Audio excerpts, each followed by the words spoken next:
oo anaaba marnaba aaminsanayn naxariista iyo jiljilaha cas oo aan weligiisba la kulmin qof aan hooyaba ahayn naxariisna ka sugayn. Gabadhu si maskaxiyan ayay isku dayday inay igu qanciso, balse aniga miimka ayaan ka cuskaday oo waan diiday.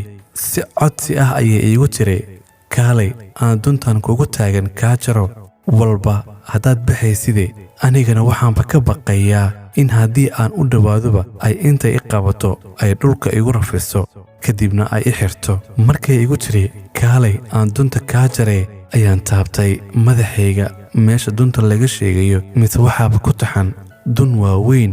intaan maqas qaatay ayaan iska jarjaray. Anigoo duntii iyo hilibkiiba isla jaraya ayay gabartii mar qura sidii hooyo aragtay canugeedii oo dab ku sii socda ayay maqastii intay iga qabatay isku dayday, balse maqastii aan gacanta ku hayay oo afkeedu furan yahay ayaan gacanteedii iskaga dhigay. Gacanteedii oo hagar la'aan u soo socota ayay ka hortagtay maqastii oo aan xoog gacanta uga hayo, kadibna dhaawac jahniin ah ayay ku dhigtay. Anigana madaxayga intii aan dunta ka fujiyey oo dhan ayaa isla dhiig baxday.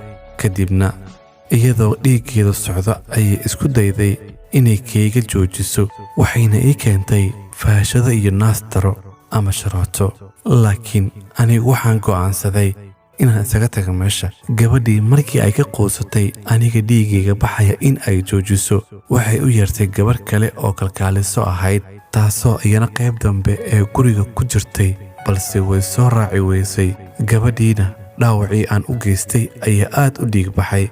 waxaana dareemay inay xanuun saa'id ah dareemayso, balse ay qarinayso xanuunkeeda, taasoo ah ditoorku haddii uu xanuun dareemo maahan in bukaanka hortiisa uu ku soo bandhigo.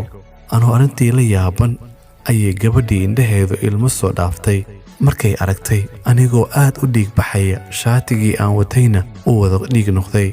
Gabadhii oo ilmeynaysa markaan arkay ayay naxariis soo gashay, waxaana si naxariis leh u fiiriyey dhaawacii aan geystay.